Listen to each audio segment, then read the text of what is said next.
hospice and community care workers like you are committed to providing quality health care to each and every patient every day. These patients depend on you for so much, from their most basic needs to the companionship you offer them. But you're also their protector.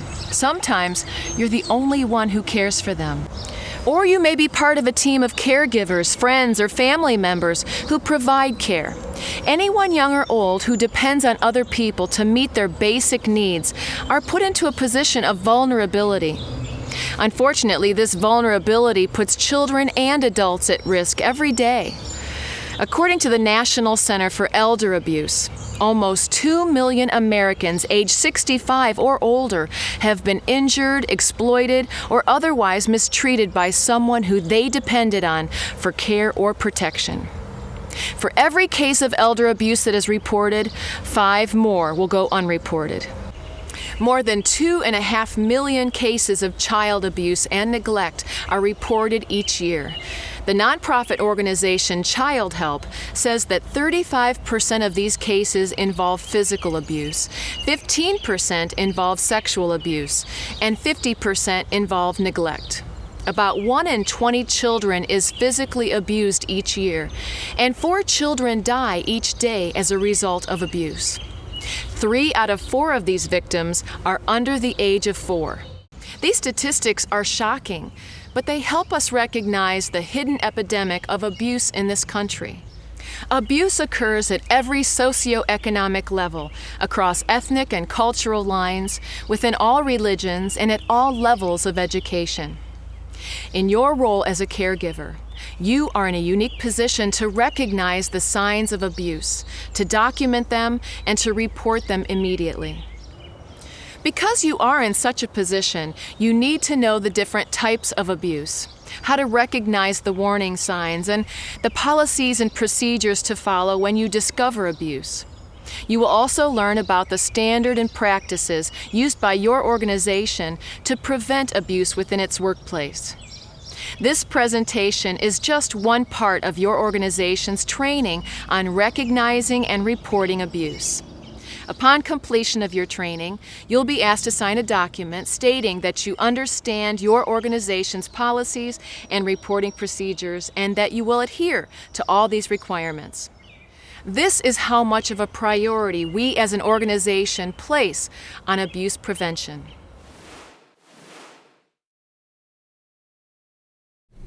Abuse can be very quiet, and nobody will know what's happening.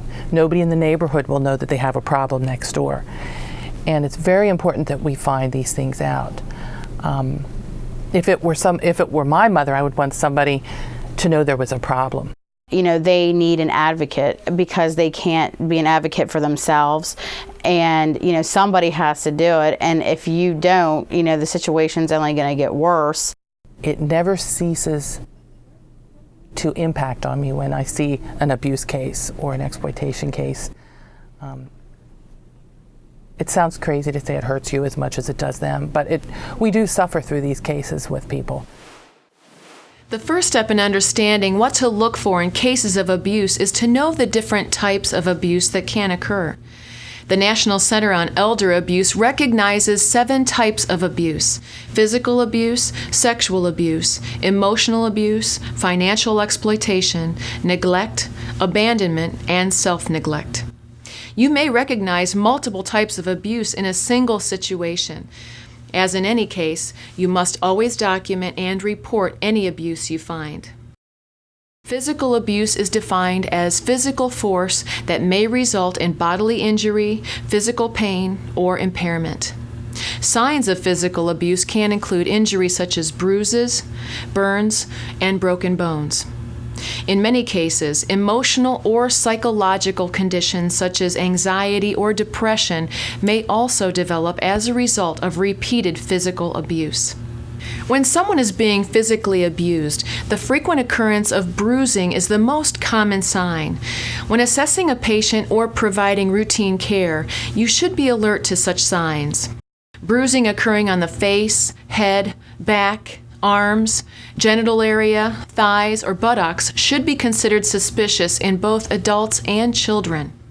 If bruises are identified, it is important to document the size, shape, color, and location of the bruise in the patient record. The shape may be important if abuse is suspected, since it could help to identify how the bruise occurred, such as by a fist or a belt. Abuse involving objects may indicate an escalation of violence. Burns may also be a sign of physical abuse or neglect. Burns can be caused by chemicals, cigarettes, heat sources, or water. Any sign of injury that is identified during a physical assessment or the normal delivery of care should result in the completion of an incident report. This will help to identify injuries that were present upon assessment and not the result of care that you provided. You know, we had a patient who was being physically abused by their daughter, and the stories just didn't coincide. I wasn't working on that case, but I know that it just was a red flag for the social worker. She had many bruises on her. Elderly people, patients bruise very easily, so we're looking for bruises that would not be in the typical areas, and then document that and then talk to the family. And we're looking at the patient will not only have bruises, but they're not talking as much, they're more withdrawn, or they're clinging to us because they're scared. You just have to be very perceptive and look at the whole situation. When you're in a situation, you look for not only the physical outward signs, bruising, of course, broken bones, things like that are very clear evidence. You also are looking for people that they're looking fearful, or they're not looking at the person that is their caregiver, or they shy away from them when they try to touch them. Sometimes just what they say, their emotional behavior. Sometimes people get really scared and they cry or they laugh inappropriately. So you're always looking to see what's going on. Sexual abuse is any inappropriate sexual contact of a criminal nature or interaction for gratification of the caregiver who is responsible for the individual's care. This includes sexual molestation, sexual assault, sexual exploitation, or sexual injury. This dehumanizing form of abuse steals the self-respect of those being abused. With this kind of abuse, it's difficult for the abused to tell anyone due to shame and guilt.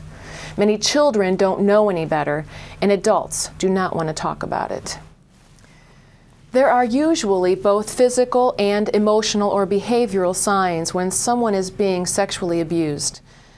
Physical evidence might include pain or itching in the genital area, bruising or bleeding of the external genitalia, torn or stained underwear, and difficulty walking.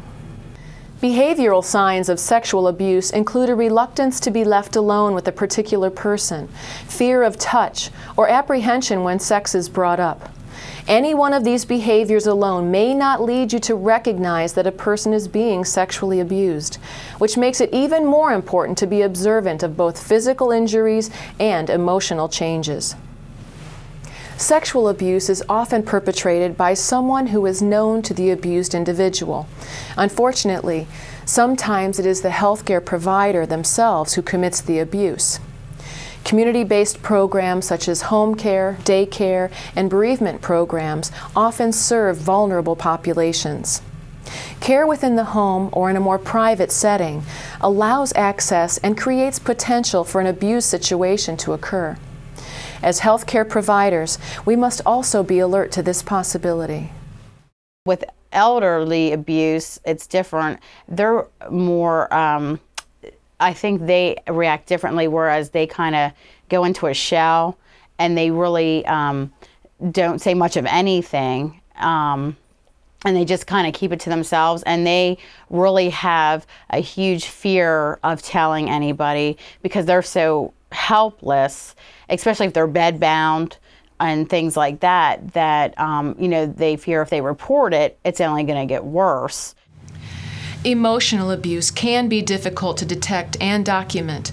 It is defined as infliction of anguish, pain, or distress through verbal or nonverbal acts. This is something that systematically wears away the victim's self-confidence, sense of worth, trust in their own perceptions, and self-concept. Emotional abuse usually accompanies the other types of abuse. At the core of emotional abuse is control. Any type of abuse that is not physical in nature can be considered emotional abuse, which can include verbal abuse and constant criticisms, as well as more subtle cruelties such as repeated disapproval or even the refusal to ever be pleased. This kind of abuse slowly eats away at the person's self-esteem until they are incapable of judging situations realistically. Belittling, threats, and other uses of power and control, often by family members, are indicators of verbal or emotional abuse. Common signs of emotional abuse include depression, unexplained withdrawal from normal activities, or a sudden change in alertness. What I look for is that the family is using the money that is the patient's money for the patient's care. And so when we do an assessment and we know that the patient has savings and they have a Social Security check coming in, but then the family tells me that they can't pay for private duty to help with the patient's care in the home, then we look into, where the money's going to. What I've found is I've had cases where the family will justify spending the patient's money on their own car insurance or on other things for themselves. And when you come down to it, that's not for the patient. Financial or material exploitation usually occurs with the elderly population. Some of the more common ways this happens is through theft, fraud, or embezzlement, as well as fraudulent use of power of attorney, loans obtained under pressure or threats, for sale of belongings, using the victim's ATM cards, or check cashing by an authorized person for their own personal needs. Any one of these actions may be part of financial exploitation. This kind of abuse can be very hard to observe. The elderly person may not even know that they are slowly losing money and the control of their finances. Signs of financial exploitation can be difficult to detect because many family members do mean well when they take over the responsibilities for their loved one. But look for signs of other types of abuse, such as physical or emotional abuse, in conjunction with the unexplained bank withdrawals, checking account balances lower than expected or recorded in the checkbook, and sudden changes in their overall financial situation. Several years ago, I had a patient who was an end-stage Alzheimer's patient. She was being cared for by her husband at home, and she was going through the periods of dysphagia where she was having trouble swallowing, and he was in denial. He didn't want to recognize that, and when we told him, not to feed her, he continued to feed her even though she was coughing and having problems swallowing.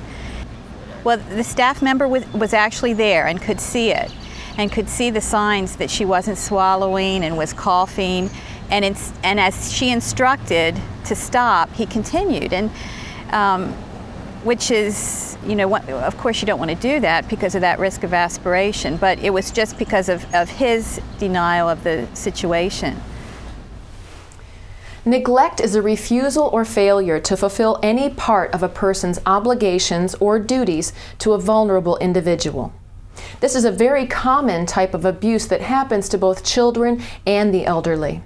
Neglect comes in the form of not providing the basic necessities, such as food, clothing, shelter, educational support, and medical care, or not providing adequate supervision.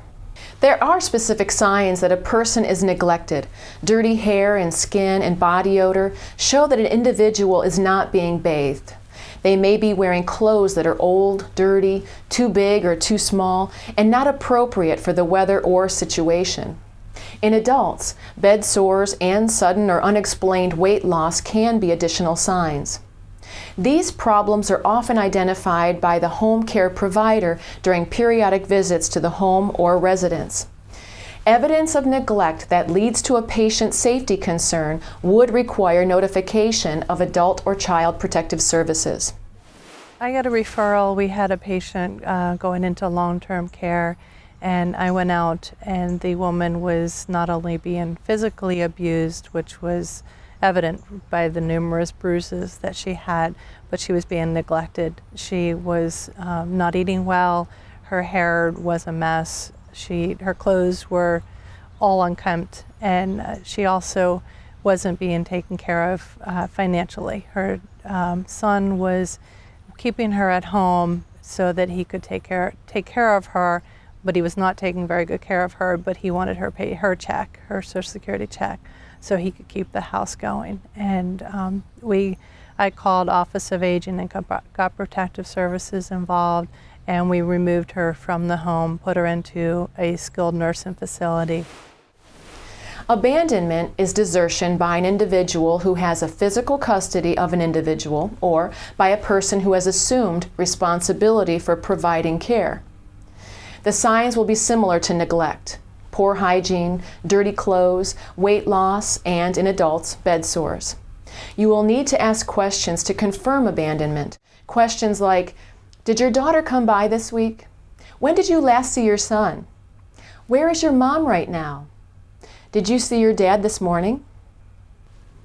You may not have heard of self-neglect, and it may seem strange that someone else's behavior can cause an individual to neglect themselves, but it is common. Self-neglect can result from other types of abuse, such as a sexually abused child who stops bathing or eating or begins to